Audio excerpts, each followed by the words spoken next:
దేవుని పరిశుద్ధ గణనామానికి మహిమ కలుగును గాక. క్రీస్తునందు ప్రియులారా, దేవుడు తన మహాకృపను బట్టి మనకు నూతన ఉదయకాల సమయంలో వేకుని రీతిగా ఆయన పాద సముఖములో నిలబడడానికి చక్కటి శ్రేష్టమైన దివ్యమైన సమయాన్ని మనకు అనుగ్రహించాడు. అందుని బట్టి ప్రభు ఉన్నతమైన నామమునకు మహిమ ఘనత కలుగును గాక. క్రీస్తునందు ప్రియులైన దైవజనులు, స్నేహితులు, విశ్వాసులు, సహోదరులు, ఈ కార్యక్రమాన్ని వీక్షిస్తూ నన్ను ప్రోత్సహిస్తూ నా కొరకు ప్రార్థిస్తున్న ఆత్మీయ జనాంగం అంతటికీ ప్రియ ప్రభువును లోకరక్షకుడైన యేసు క్రీస్తు వారి ఉన్నతమైన నామములో ఉదయకాలపు శుభములు మరియు వందనాలు తెలియజేస్తాను. మీరు ఎంత బాగున్నారా? చాలా సంతోషం. రండి, ఎదురు చూస్తున్న మీ అందరినీ మరొకసారి ప్రేమతో అనుదిన అభివృద్ధి ఉదయకాలపు ధ్యానాలు అనేటువంటి ఈ ఆధ్యాత్మిక కార్యక్రమానికి నేను ఆహ్వానిస్తున్నాను. మనమంతా కలిసి దేవుని వాక్యాన్ని ధ్యానించి దైవ దీవెనలు పొందుకుందాం. బైబిల్స్ దగ్గరలో ఉంటే తెరచుడండి, లేని పాక్షాన్ని నేను చదివే మాట జాగ్రత్తగా విని గ్రహించి వాక్యదానంలో పాలుభాషలు కండి. నేటి దిన ధ్యాన వాక్యంగా 1 తిమోతి పత్రిక 4వ అధ్యాయము 15వ వచనంలో ఒక మాట చదువుతున్నాను. నీ అభివృద్ధి అందరికీ తేటగా కనబడి నిమిత్తము వీటిని మనస్కరించుము. దేవుడు తన పరిశుద్ధ లేఖన మాట మన కొరకు దీవించును కాక. తలలోంచి కన్ను మూసుకుందామా? ప్రార్థన. మహోన్నతుడా, ప్రేమ స్వరూపి, సర్వలోక రక్షణ అనుభూతులకి కారణము నీవు స్తోత్రాలు నాయనా. ఇదిగో ఈ ఆధ్యాత్మిక కార్యక్రమం ద్వారా ఎనలేని విలువైన లోతైన సత్యాలను, ఆ మర్మాలను వెలికి తీయడానికి నేర్చుకోవడ కృపనిచ్చారు. ఇంకా బలపరచండి, స్థిరపరచండి. మీరే మహిమ ఘనత ప్రభావాలు పొందండి. యేసే నామమున అడుగుతున్నాను తండ్రి, ఆమేన్. చాలా సంతోషపడలేరా? చదవని మాటను చాలా జాగ్రత్తగా గమనిద్దాం. ఎందుకంటే అపోస్తలుడైన పౌలు ఆనాడు తిమోతికి లేఖ రాస్తూ తన పరిచర్య విధానంలో ఒక ప్రోత్సాహకరమైన మాటలు, తన పరిచర్య విధానంలో వేటిని ఎలా స్వీకరించాలి, ఏటిని ఎలా స్వీకరించకూడదని చాలా విలువైన మాటలు అప్పచెప్తున్నాడు. ఎందుకంటే ప్రభు పరిచర్య ఎలాంటిదో పౌలు అనుభవపూర్వకంగా తెలుసుకున్నాడు కనుక ఆ అనుభవం అంతటిని కూడా తిమోతికి వివరిస్తూ చెప్తున్న మాటలు ఇవి. నీ అభివృద్ధి అందరికీ తేట కనపడాలంటున్నాడు. ఏంటి అభివృద్ధి? ఎక్కడ అభివృద్ధి అంటే ఆత్మీయ జీవితంలో ఆధ్యాత్మికంగా ఎదిగే క్రమంలో ఆ అభివృద్ధి అందరికీ తేట కనపడాలి. వారి కంట్లో ఎలాంటి నలుసు ఉన్నా కూడా మన యొక్క ఆత్మీయ అభివృద్ధి, విశ్వాసపు ఎదుగుదల, ఆధ్యాత్మిక జీవితపు ఎదుగుదల అందరికీ తేటగా కనపడాలి. అలా కనపడాలంటే దేవుని వాక్యములో ఉన్నటువంటి అనేకమైన సత్యాలు, అమూల్యమైనటువంటి విలువైనటువంటి గూఢార్థాలు మనము నేర్చుకోవాలి, వాటిని అనుసరించాలి. దేవుని స్తోత్రం చెప్పండి. హల్లెలూయా. ఆత్మీయంగా జన్మించడం అనేది ఒక క్షణంలో జరిగిపోతుంది. కాకపోతే ఎదుగుదల అనేది క్రమక్రమంగా కొనసాగుతుంది. మళ్ళీ ఆత్మీయంగా జన్మించిన ఒక్క క్షణం సరిపోద్ది. మారు మనసు పొందేశానండి, ప్రభువుని అంగీకరించానండి, ఎస్, మంచిదే, దేవుని స్తోత్రం.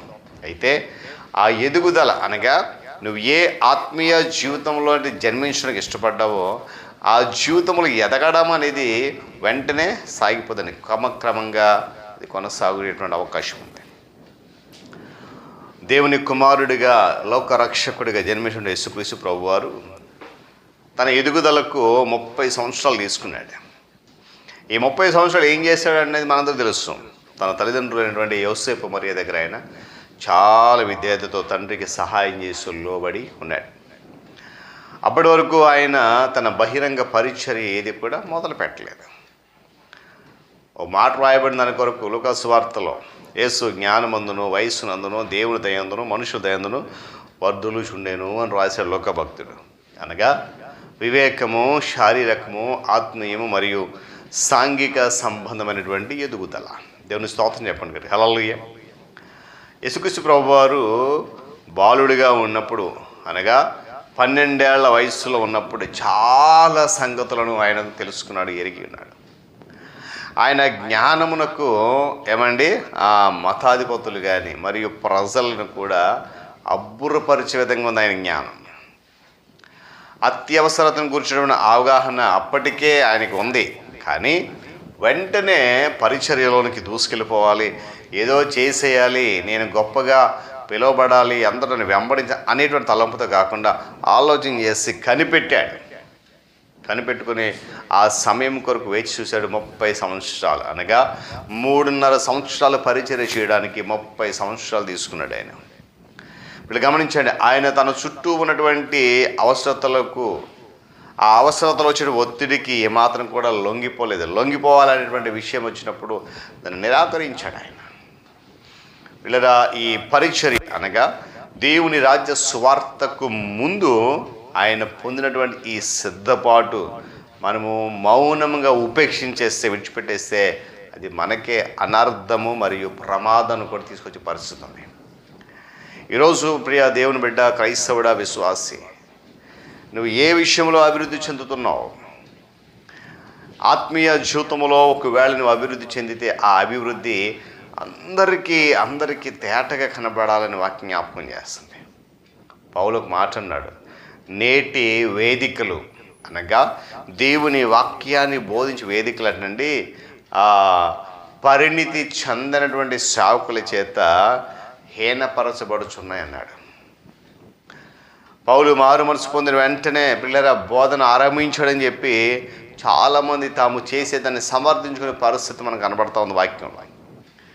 ఈ యోధ మత ప్రవిష్టుడు అనగా సౌలుగా ఉన్నప్పుడు ఆయన దమస్కు మార్గంలో క్రీస్తు వారి యొక్క అనుభవాన్ని పొందడానికి ముందు కొన్ని సంవత్సరాల తరబడి కఠినమైనటువంటి తర్ఫీదు మరియు ఉపదేశములు పొంది ఉన్నాడనేటువంటి విషయాన్ని మనం చాలామంది మర్చిపోతూ ఉంటారు.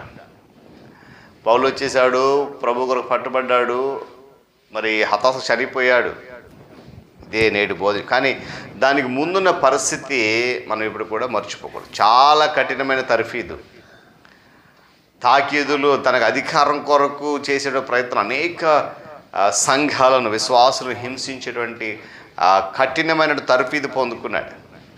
అయితే తన జీవితకాలం అంతా కూడా పౌలు తన వ్యక్తిగత ఎదుగుదలకు అంకితమయ్యిందని చెప్పి వాక్యం జ్ఞాపకం చేస్తుంది. అయితే శిరచ్ఛేదనము కొరకు ఎదురు చూస్తూ కూడా అతడు తన పుస్తకపు చుట్టలు తీసుకురమ్మని చెప్పి అడిగినట్లుగా తిమోతిలో రాశాడు.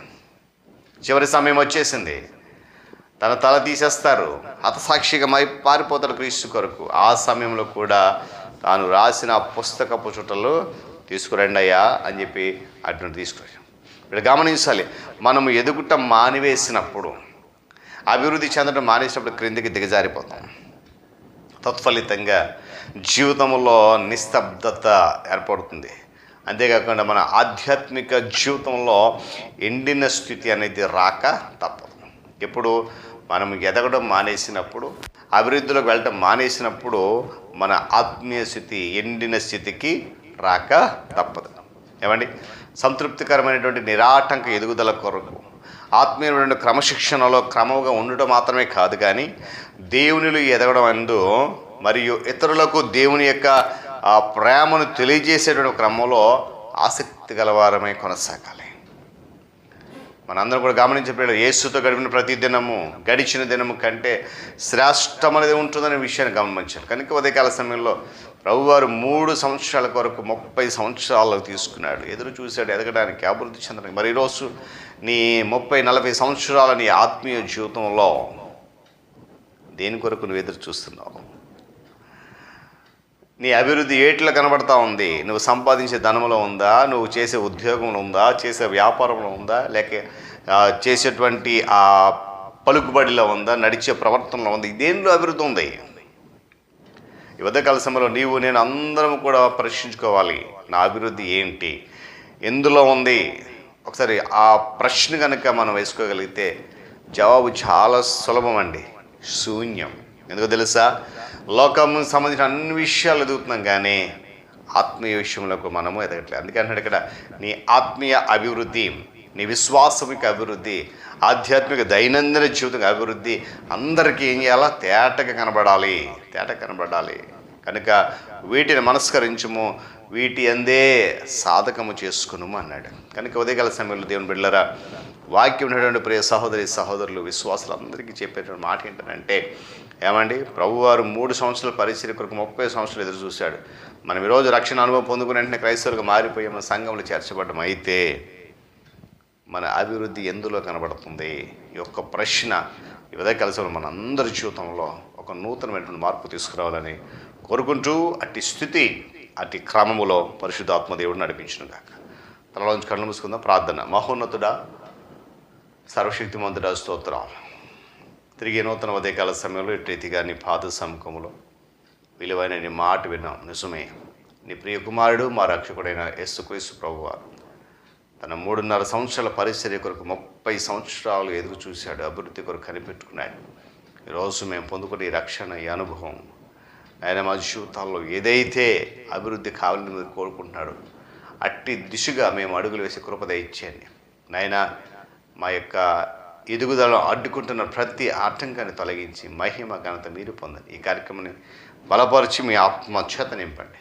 యేసు నామముని ప్రార్థన అడుగుతున్నాం తండ్రి, ఆమేన్. త్రియేక దేవుని దీవెన, ఆయన సన్నిధి కాపుదల సదాకాలము మనందరికీ తోడేండి నడిపించును గాక. ఆమేన్.